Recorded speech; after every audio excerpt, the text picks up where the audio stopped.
கழக செயலாளர் அண்ணன் சுப்பிரமணியன் அவர்களே மற்றும் காலத்தின் அருமை கருதி மாவட்ட செயலாளர் சதீஷ் அவர்களே, மகளிர் அணியினுடைய நிர்வாகிகளே, மாவட்ட கழக செயலாளர்களே, தலைமை கழக செயலாளர்களே, உங்கள் அனைவருக்கும் என்னுடைய வணக்கத்தை தெரிவித்து 3 கருத்துக்களை தெரிவித்துவிட்டு விடைபெறலாம் என்று எண்ணுகின்றேன். புரட்சி தலைவி அம்மாவினுடைய சீடர் அண்ணன் OPS என்று எல்லா கூட்டங்களிலும் பேசினோம், உணர்ந்தோம்.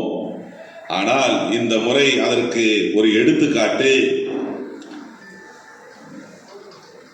அனைத்து இந்திய அண்ணா திராவிட முன்னேற்ற கழகத்தின் சார்பில் இரட்டை இலை சின்னத்தில் போட்டியிடுவதற்கு புரட்சி தலைவி அம்மாவினுடைய அமைச்சரவையில் இருந்தவர்களும் அங்கே செல்வந்தர்களாக இருந்தவர்களும் அந்த இரட்டை இலையில் போட்டியிடுவதற்கு தயங்கிய போது கூட இந்த தொண்டர்களுக்காக நான் போட்டியிடுகின்றேன் என்று சொல்லி அண்ணன் OPS அவர்கள் ராமநாதபுரத்தில் போட்டியிட்டு 3.5 லட்சம் வாக்குகள் வாங்கியிருக்கின்றார் என்று சொன்னால் இதுதான் ஒரு தலைவருக்கு அடையாளம்.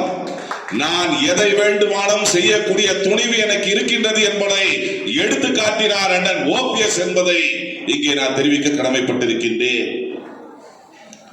அண்ணன் மருது அழகராஜ் கூட தெரிவித்தார், அண்ணன் OPS அவர்களை அவர்கள் சேர்க்கவில்லை என்று சொன்னார். அதற்கு நான் சொல்ல கடமைப்பட்டிருக்கின்றேன். அண்ணன் OPS-ஐ சேர்ப்பதற்கு இந்த அதிமுகவில் எவரும் இல்லை.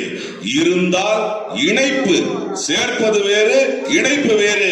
அண்ணன் OPS என்று சொன்னால் நாம் இருக்கின்றோம் என்று சொன்னால் அது இணைப்பாக தான் இருக்குமே தவிர சேர்ப்பா